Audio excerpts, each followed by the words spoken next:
I want you to look at something right now. Think of some major goal you want, or maybe it's one you're already working on and you have experienced a lot of setbacks, a lot of defeats. You've experienced a lot of disappointment. Maybe you've already given up.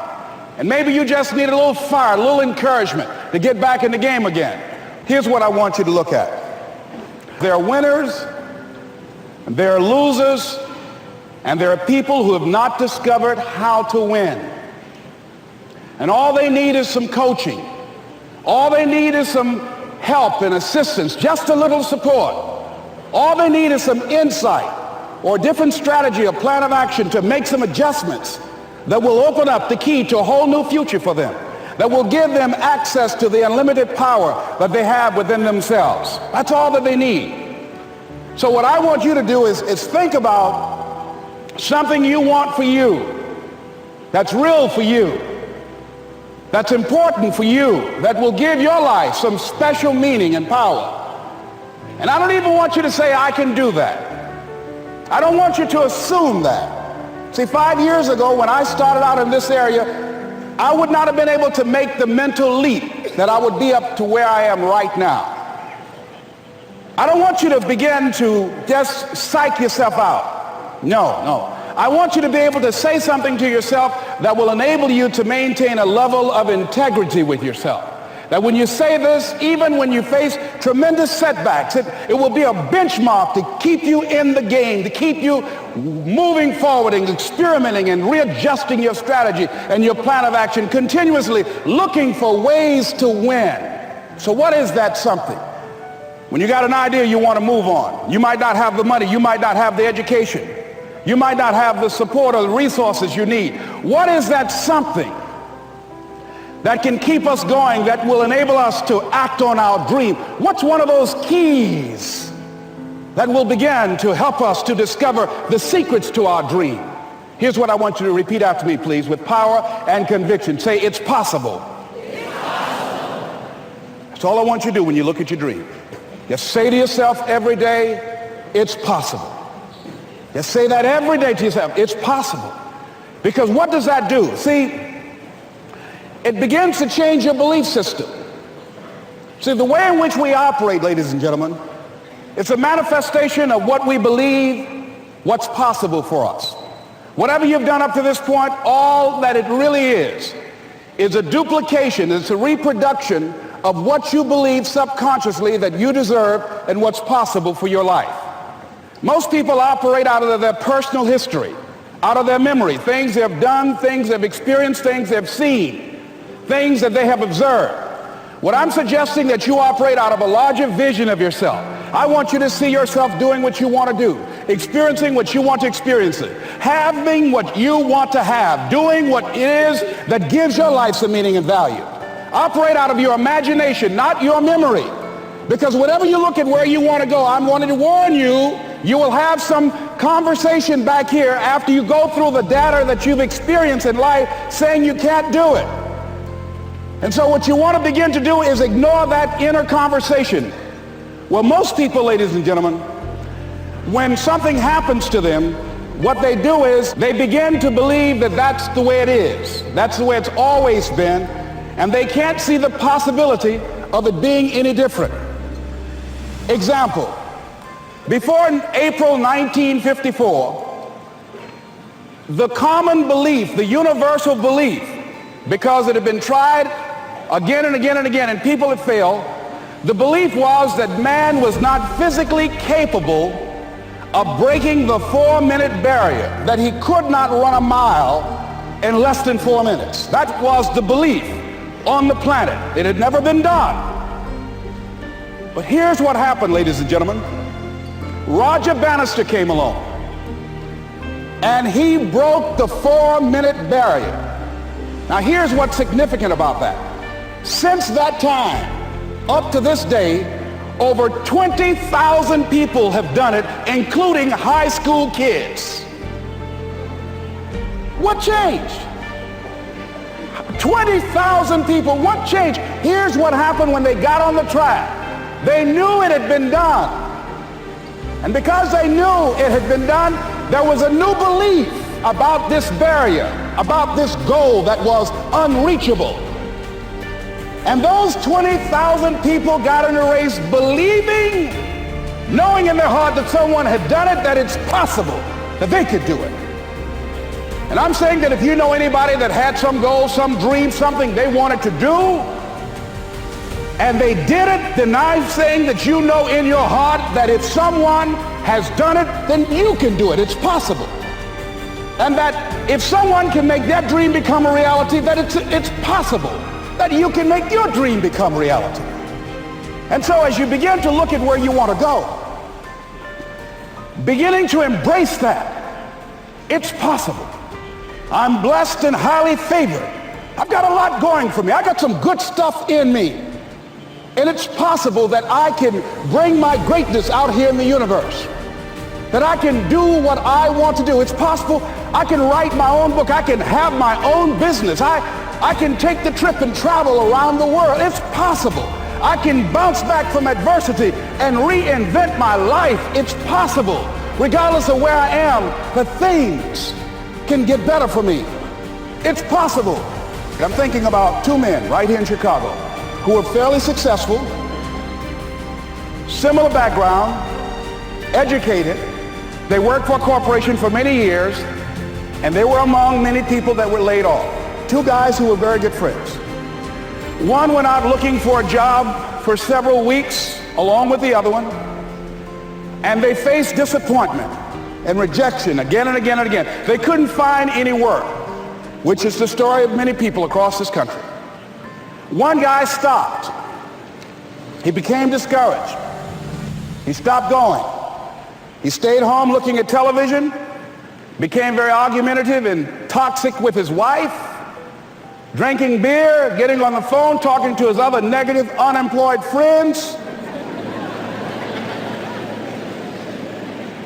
And he just gave up. The other guy kept looking for a job everywhere he could go. Every time he could get an opportunity, kept asking people, networking, checking the newspapers every day. Kept going everywhere he could, trying to find a job. You have too much education. You're overqualified. You won't be here long enough. He kept going. He kept going. He went to a place and said, look here, I tell you what, if you can't hire me, and I know you can use my talents, abilities, and skills, I don't want to sit home and do nothing. Just let me do some volunteer work. You don't have to give me anything, all right? I just want to work. I want to be busy. Guy said, okay, it's on you now, but don't expect me to give you anything. It's okay. This guy came in and worked. He was the first one there. The last one to leave was the best employee there. About 4 weeks later, one of the top managers quit. They were looking for a replacement. Guess who they selected? This other guy. This guy who was volunteering his time. He got the job. What was the difference between the two men? Eyesight and mindsight. Eyesight is judging on what you see. Judging according to appearances. But mindsight is how you interpret what you see.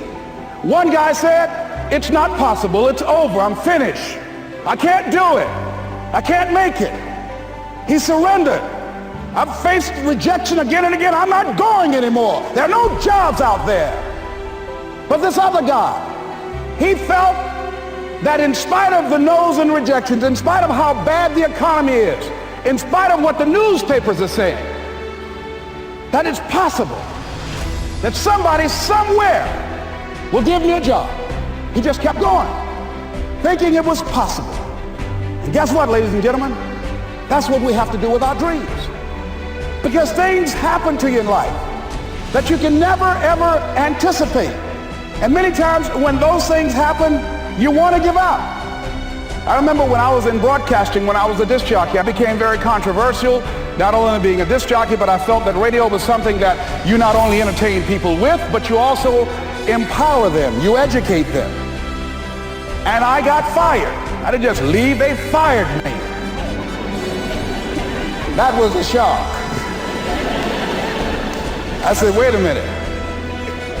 They took my microphone. I thought that was who I was. No, ladies and gentlemen, it wasn't. I had to do something else. And I didn't know what else I could do. See, here's what I'm looking at. what are the uses for your life right now that you haven't even reached for yet? See, I believe that when you don't have enough encouragement to act on your dreams or ideas, or you're not enlightened enough, that life will act on you. See, life had moved on me and said, Les Brown, you have outgrown this. It's time for you to do something else. Well, I wasn't enlightened enough. I organized some disc jockeys and got my job back. So they had to fire me again. I got fired twice. Here's what I did. I had to think of something else. And so a guy suggested to me, he said, Les, why don't you run for office? I said, man, I've never run for office. I've never known anything about how to operate in the political arena. I've heard encourage people to register to vote and get out to vote, but I don't know anything about politics. He said, neither do the people who run for office all the time.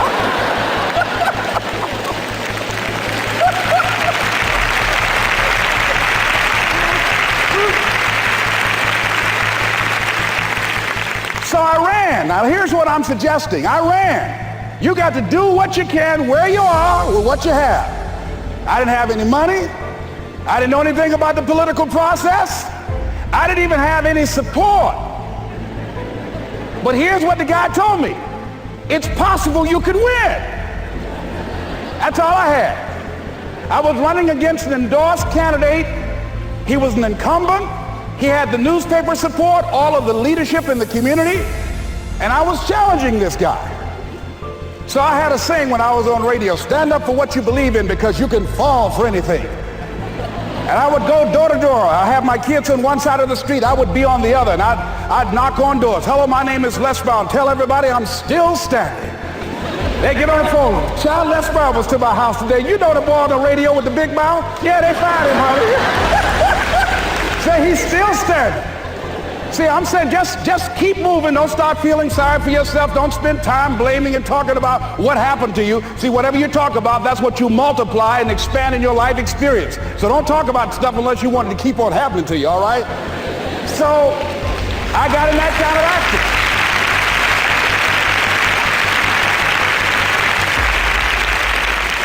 As I continue to do that, had my children with me, we're going door to door, didn't have enough money. Eventually, we got close to the election and something happened that really surprised me. Guys who I thought were going to either support me or stay out of it, various powerful community leaders, they became involved in it and they endorsed my opponent. I felt devastated. Now that's going to happen to you when you're working on your dream. Things are going to happen that's going to catch you on the blind side. That was shocking to me. They didn't have to do that. All they had to do was just stay out of it. But here they go, come up in there messing with me. Now that's going to happen. There's some people who believe it's their personal business to stop you from living your dream, all right?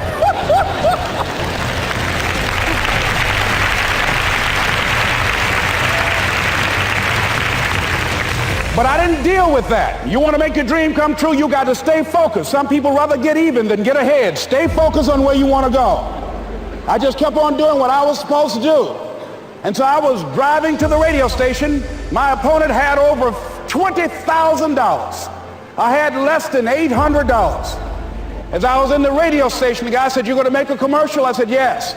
He said, "It better be a good one because that money can't go pretty far here." And I sat there in the middle control room and I was thinking.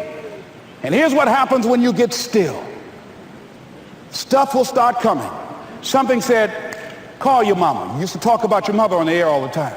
Ask her to say a few words for you. That'll be a different kind of political spot. So I called my mama, and I had a gospel record playing in the background.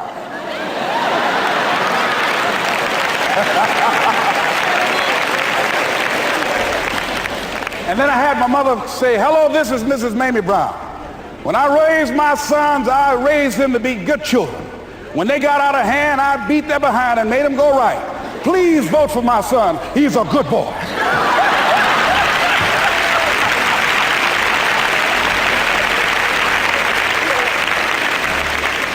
Usually in the state representative race, maybe 3,000 or 4,000 people will come out to vote in a primary. In that primary race, over 27,000 people came out and voted and said, "I'm voting for Les Brown because his mama said he's a good boy." I won, ladies and gentlemen. I won.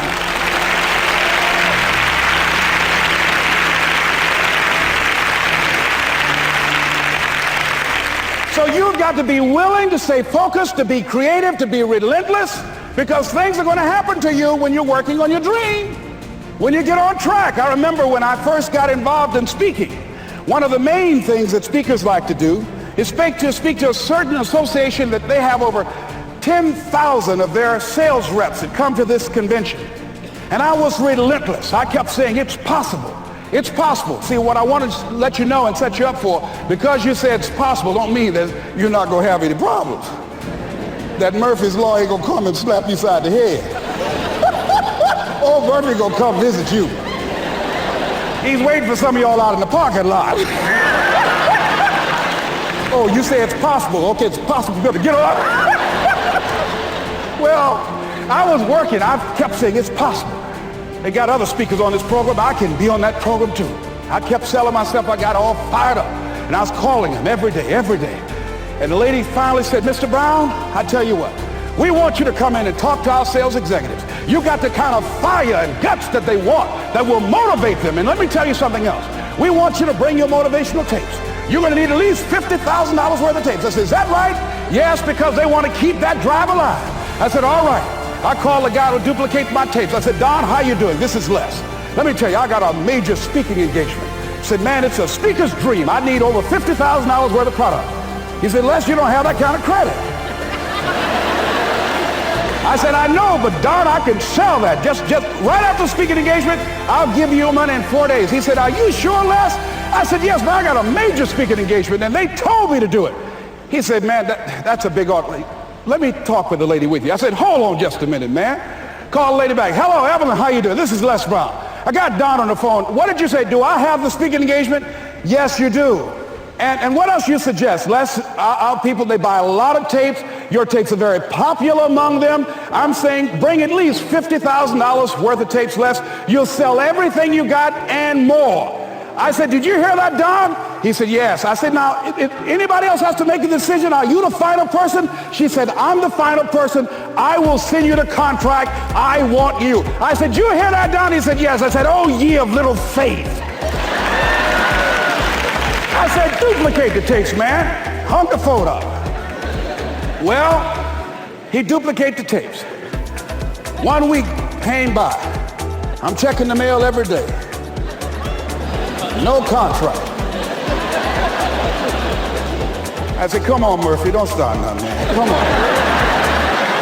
Come on, man, give me a break. Come on, you know, this ain't fair. Come on, man. Give your boy a break. Come on. I talked to myself, you know. I didn't want to call him right now. 2 weeks passed by. Murphy said, don't you think you ought to call him? I said, okay. I called, I said, hello, this is Les Brown calling. How you doing, Les? I said, fine. I said, Evelyn hasn't sent my contract out yet. Any additional information you need? So, Les, you haven't heard? I said, no. I said, Evelyn died. I said, she died? I said, did she say anything about me?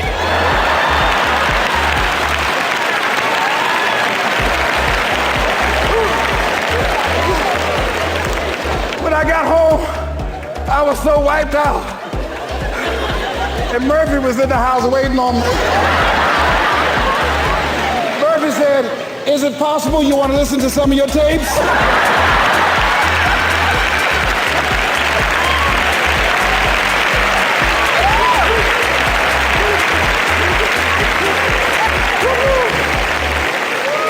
But ladies and gentlemen, here's what I had to do.